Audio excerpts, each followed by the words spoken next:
Hello, welcome back to Daily Crusade Bible Reading. We're reading through God's Word 5 days a week, 52 weeks a year, and we are on day 5 of week 7. So moving right along. Sorry, yesterday's video was posted a little late, but better late than never. That's why we're doing a 5-day reading plan instead of a 7-day reading plan. So on this Friday, though, we are going to go ahead and keep rolling with Leviticus 4, 5, and 6. 4, 5, 6, and 7. And then round out the day and the week with Hebrews 3. So jump with me to Leviticus 4, page 100 in my Bible, starting in verse 1. The Lord said to Moses, "Say to the Israelites, when anyone sins unintentionally and does what is forbidden in any of the Lord's commands, if the anointed priest sins, bringing guilt on the people, he must bring to the Lord a young bull without defect as a sin offering for the sin he has committed. He is to present the bull at the entrance to the tent of meeting before the Lord. He is to lay his hand on its head and slaughter it there before the Lord. Then the anointed priest shall take some of the bull's blood and carry into the tent of meeting. He is to dip his finger into the blood and sprinkle some of it 7 times before the Lord in front of the curtain of the sanctuary. The priest shall then put some of the blood on the horns of the altar, a fragrant incense that is before the Lord in the tent of meeting. The rest of the bull's blood he shall pour out at the base of the altar of burnt offering at the entrance to the tent of meeting. He shall remove all the fat from the bull of the sin offering, all the fat that is connected to the internal organs, both kidneys with the fat on them near the loins, and the long lobe of the liver, which he will remove with the kidneys, just as the fat is removed from the ox sacrificed as a fellowship offering. Then the priest shall burn them on the altar of burnt offering. But the hide of the bull and all its flesh, as well as the head and legs, internal organs and intestines, that is, all the rest of the bull, he must take outside the camp to a place ceremonially clean, where ashes are thrown, and burn it there in a wood fire on the ash heap. If the whole Israelite community sins unintentionally and does what is forbidden in any of the Lord's commands, even though the community is unaware of the matter, when they realize their guilt and the sin they committed becomes known, the assembly must bring a young bull as a sin offering and present it before the tent of meeting. The elders of the community are to lay their hands on the bull's head before the Lord, and the bull shall be slaughtered before the Lord. Then the anointed priest is to take some of the bull's blood into the tent of meeting. He shall dip his finger into the blood and sprinkle it before the Lord 7 times in front of the curtain. He is to put some of the blood on the horns of the altar that is before the Lord in the tent of meeting. The rest of the blood he shall pour out at the base of the altar of burnt offering at the entrance to the tent of meeting. He shall remove all the fat from it and burn it on the altar, and do with this bull just as he did with the bull for the sin offering. In this way, the priest will make atonement for the community, and they will be forgiven. Then he shall take the bull outside the camp and burn it as he burned the first bull. This is the sin offering for the community. When a leader sins unintentionally and does what is forbidden in any of the commands of the Lord his God, when he realizes his guilt and the sin he has committed becomes known, he must bring as his offering a male goat without defect. He is to lay his hand on the goat's head and slaughter it at the place where the burnt offering is slaughtered before the Lord. It is a sin offering. Then the priest shall take some of the blood of the sin offering with his finger and put it on the horns of the altar of burnt offering and pour out the rest of the blood at the base of the altar. He shall burn all the fat on the altar as he burned the fat in the fellowship offering. In this way, the priest will make atonement for the leader's sin, and he will be forgiven. If any member of the community sins unintentionally and does what is forbidden in any of the Lord's commands, when they realize their guilt and the sin they have committed becomes known, they must bring as their offering for the sin they committed a female goat without defect. They are to lay their hand on the head of the sin offering and slaughter it at the place of the burnt offering. Then the priest is to take some of the blood with his finger and put it on the horns of the altar of burnt offering and pour out the rest of the blood at the base of the altar. They shall remove the fat, just as the fat is removed from the fellowship offering, and the priest shall burn it on the altar as an aroma pleasing to the Lord. In this way, the priest will make atonement for them, and they will be forgiven.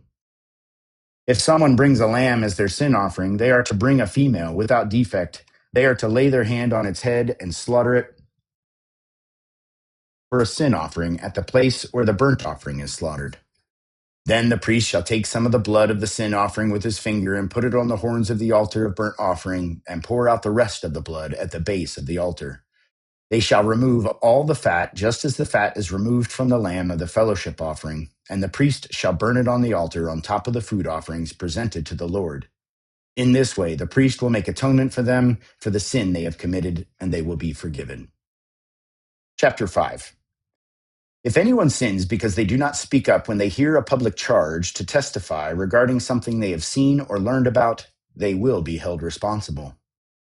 If anyone becomes aware that they are guilty, if they unwittingly touch anything ceremonially unclean, whether the carcass of an unclean animal, wild or domestic, or of any unclean creature that moves along the ground, and they are unaware that they have become unclean, but then they come to realize their guilt, or if they touch human uncleanness, anything that would make them unclean, even though they are unaware of it, but then they learn of it and realize their guilt, or if anyone thoughtlessly takes an oath to do anything, whether good or evil, in any matter one might carelessly swear about, even though they are unaware of it, but then they learn of it and realize their guilt. When anyone becomes aware that they are guilty in any of these matters, they must confess in what they have sinned. As a penalty for the sin they have committed, they must bring to the Lord a female lamb or goat from the flock as a sin offering, and the priest shall make atonement for them for their sin. Anyone who cannot afford a lamb is to bring 2 doves or 2 young pigeons to the Lord as a penalty for their sin, one for a sin offering and the other for a burnt offering. They are to bring them to the priest, who shall first offer the one for the sin offering. He is to wring its head from its neck, not dividing it completely, and is to splash some of the blood of the sin offering against the side of the altar. The rest of the blood must be drained out at the base of the altar. It is a sin offering. The priest shall then offer the others as a burnt offering in the prescribed way and make atonement for them for the sin they have committed, and they will be forgiven. If, however, they cannot afford 2 doves or 2 young pigeons, they are to bring as an offering for their sin 1/10 of an ephah of the finest for a sin offering. They must not put olive oil or incense on it, because it is a sin offering. They are to bring it to the priest, who shall take a handful of it as a memorial portion and burn it on the altar on top of the food offerings presented to the Lord. It is a sin offering. In this way, the priest will make atonement for them for any of these sins they have committed, and they will be forgiven. The rest of the offering will belong to the priest, as in the case of the grain offering. The Lord said to Moses, "When anyone is unfaithful to the Lord by sinning unintentionally in regard to any of the Lord's holy things, they are to bring to the Lord as a penalty a ram from the flock, one without defect and of the proper value in silver, according to the sanctuary shekel.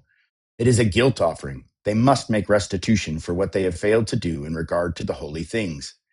Pay an additional penalty of 1/5 of its value and give it all to the priest. The priest will make atonement for them with a ram as a guilt offering, and they will be forgiven. If anyone sins and does what is forbidden in any of the Lord's commands, even though they do not know it, they are guilty and will be held responsible. They are to bring to the priest as a guilt offering a ram from the flock, one without defect and of the proper value. In this way, the priest will make atonement for them for the wrong they have committed unintentionally, and they will be forgiven. It is a guilt offering. They have been guilty of wrongdoing against the Lord." Chapter 6. The Lord said to Moses, "If anyone sins and is unfaithful to the Lord by deceiving a neighbor about something entrusted to them or left in their care, or about something stolen, or if they cheat their neighbor, or if they find lost property and lie about it, or if they swear falsely about any such sin that people may commit, when they sin in any of these ways and realize their guilt, they must return what they have stolen or taken by extortion, or what was entrusted to them, or the lost property they found, or whatever it was they swore falsely about. They must make restitution in full, add 1/5 of the value to it, and give it all to their owner on the day they present their guilt offering. And as a penalty, they must bring to the priest, that is, to the Lord, their guilt offering, a ram from the flock, one without defect and of the proper value. In this way, the priest will make atonement for them before the Lord, and they will be forgiven for any of the things they did that made them guilty." The Lord said to Moses, "Give Aaron and sons this command. These are the regulations for the burnt offering. The burnt offering is to remain on the altar hearth throughout the night till morning, and the fire must be kept burning on the altar. The priest shall then put on his linen clothes with linen undergarments next to his body, and shall remove the ashes of the burnt offering that the fire has consumed on the altar, and place them beside the altar. Then he is to take off these clothes and put on others, and carry the ashes outside the camp to a place that is ceremonially clean. The fire on the altar must be kept burning. It must not go out.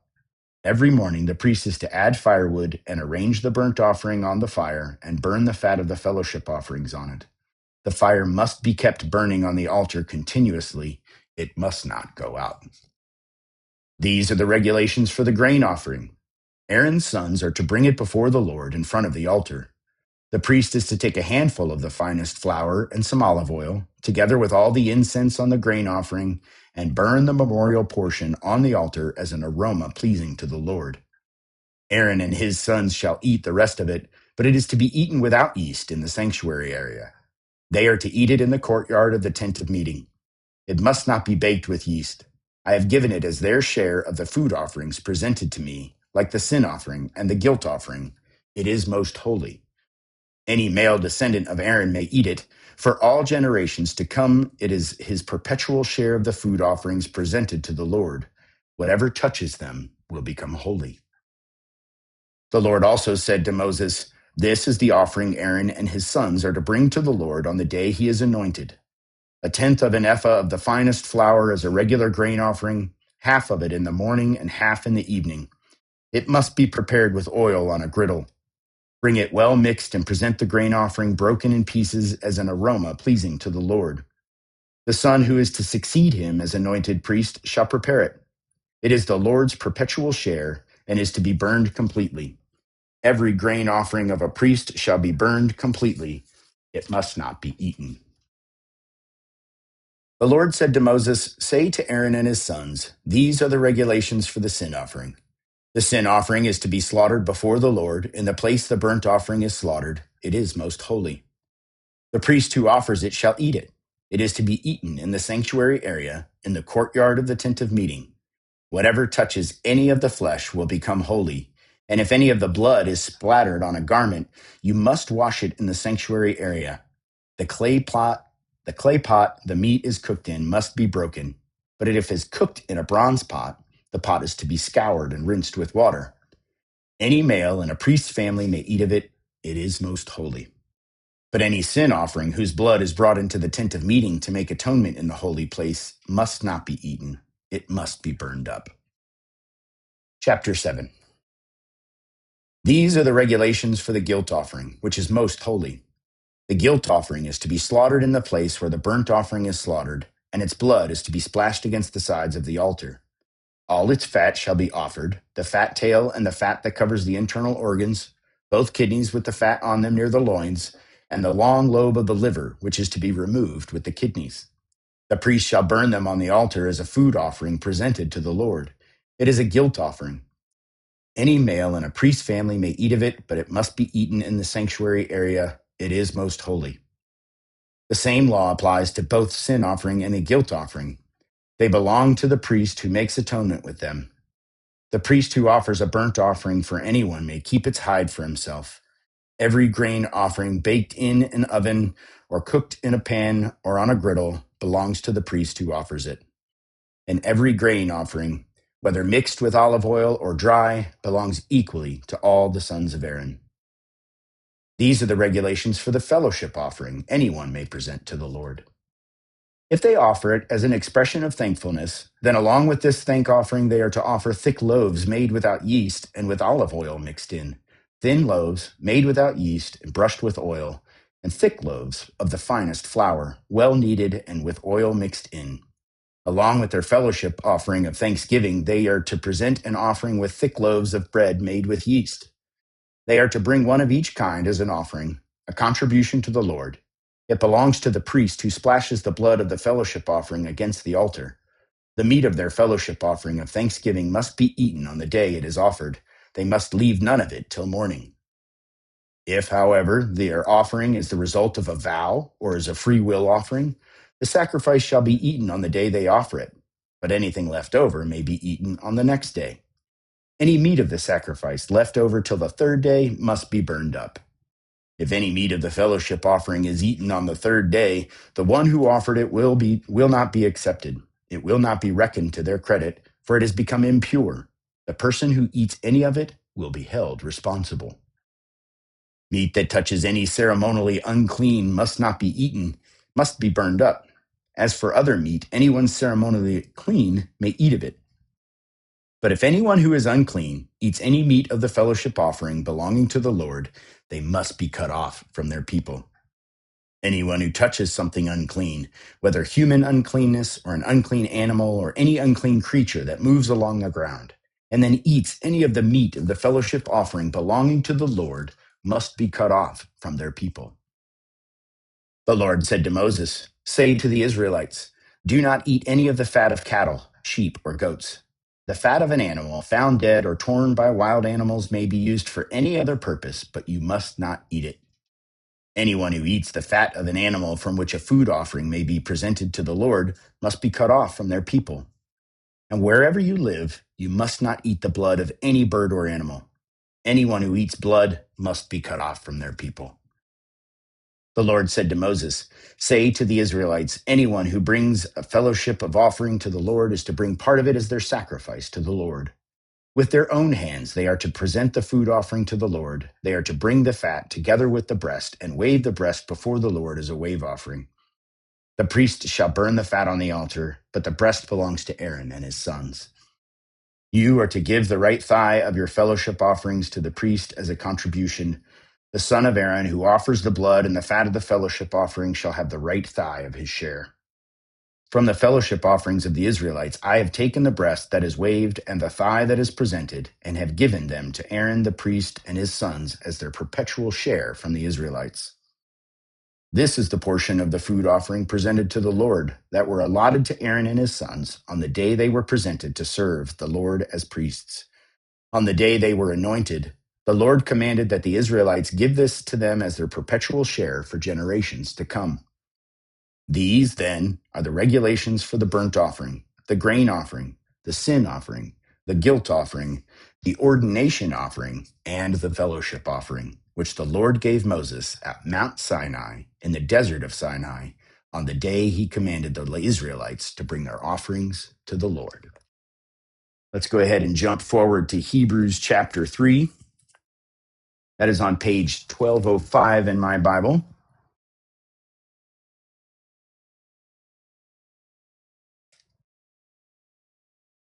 Starting in chapter 1.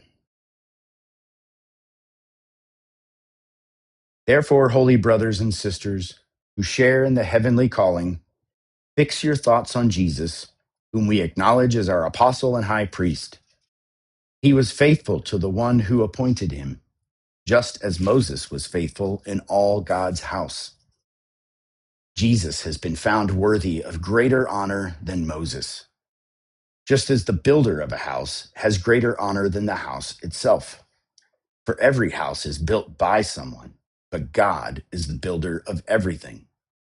Moses was faithful as a servant in all God's house, bearing witness to what would be spoken by God in the future. But Christ is faithful as the Son over God's house, and we are his house, if indeed we hold firmly to our confidence and the hope in which we glory. So, as the Holy Spirit says, today, if you hear his voice, do not harden your hearts as you did in the rebellion during the time of testing in the wilderness, where your ancestors tested and tried me, though for 40 years they saw what I did. That is why I was angry with that generation. I said, their hearts are always going astray, and they have not known my ways. So I declared an oath in my anger, they shall never enter my rest. See to it, brothers and sisters, that none of you has a sinful, unbelieving heart that turns you away from the living God. But encourage one another daily, as long as it is called today, so that none of you may be hardened by sin's deceitfulness. We have come to share in Christ, if indeed we hold our original conviction firmly to the very end. As has just been said, today, if you hear his voice, do not harden your hearts as you did in the rebellion. Who were they who heard and rebelled? Were they not all those Moses led out of Egypt? And with whom was he angry for 40 years? Was it not those who sinned, whose bodies perished in the wilderness? And to whom did God swear that they would never enter his rest, if not to those who disobeyed? So we see that they were not able to enter because of their unbelief.